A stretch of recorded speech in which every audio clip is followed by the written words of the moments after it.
He's done it in Spain, he's done it in Germany, and now he's doing it in England. Pep Guardiola is going to win his first Premier League title this season, and even though as an Arsenal fan it pains me to say it, he's going to do it with the greatest entertainers the league has ever seen. Our case that he can do it is built on three key pillars. Number one, the evidence so far. Number two, the competition for this historic title. And number three, the bloody outrageous players at his disposal.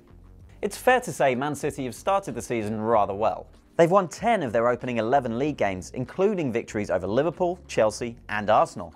And that stunning form has put them 8 points clear at the top of the table. Not bad, huh? But it's not just the points total, it's the goals.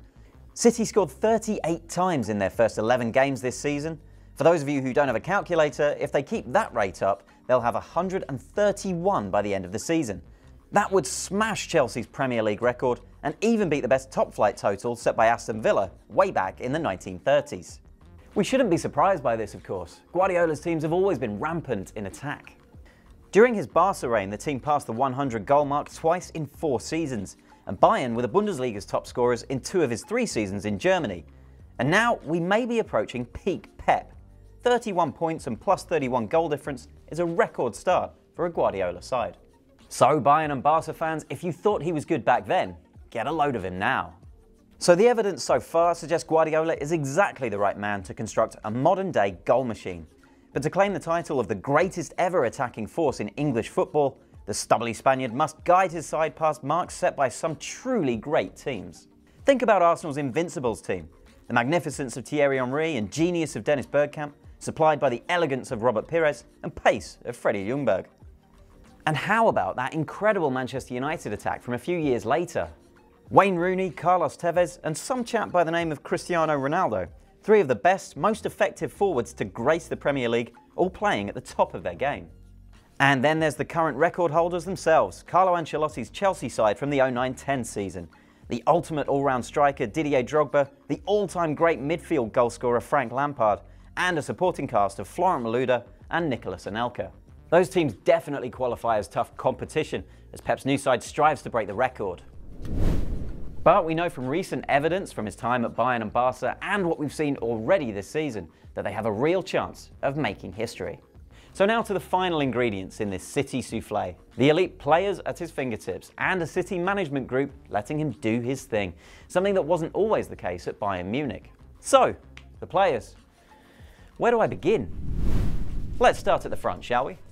Sergio Aguero recently became City's all-time top scorer with 179 goals. And at 29 there could be plenty more to come. With his movement and technical ability, Aguero has been a top-notch Premier League striker for the last 6 seasons.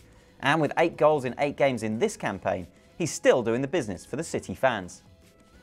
Then there's his deputy. Gabriel Jesus is one of the hottest young strikers in the world right now. At just 20 years old, he's already a regular for Brazil, with great dribbling, creativity and finishing all packaged up to make a lethal striker. If those two aren't dangerous enough, the wingers are ready to cut any team to ribbons. In the past, Leroy Sané and Raheem Sterling have both been called speed merchants with nothing else to their games. But this season, they're proving just how wrong their critics are. With Guardiola's help, Sané has added smart movement to his game, and he's become ruthless in front of goal too. Sterling, meanwhile, has found his way again after struggling for a couple of years. He's not only rediscovered the form he showed back in his breakthrough season at Liverpool, he's improved on it. The direct threat the pair poses with their lightning pace, aided by the positional awareness they're learning at Guardiola University, makes them an utter nightmare for Premier League defences. But I've saved the best for last. 2 midfielders who are quite simply a joy to watch. David Silva isn't so much a football player as an artist. He's delivered some absolutely gorgeous assists during his time at the Etihad, and his link-up play lays the groundwork for much of what the other players I've mentioned do in the penalty box. And he's got a player alongside him who's just as good. Kevin De Bruyne has been a very good player for a few years, but now he looks ready to take the next step and become the best in the league. He was already the best provider in England last season with 18 assists. 6 already this time out means he's on course to beat that number. But more importantly, he's one of those players with the vision to pick out passes that no one else thought possible, and the talent to pull them off. My money's on him to win Player of the Year. So Guardiola has a first-rate squad at his disposal, but his real genius is to get them all working together.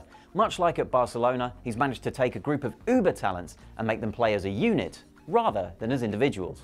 With a phenomenal start to the season and an all-star cast directed by the attacking football overlord Guardiola, this team has everything in place to break every Premier League record in the book and assume the mantle as the Premier League's greatest ever entertainers. Tell us if you think this really could be the season when man, club, cash and players all came together to achieve peak Pep.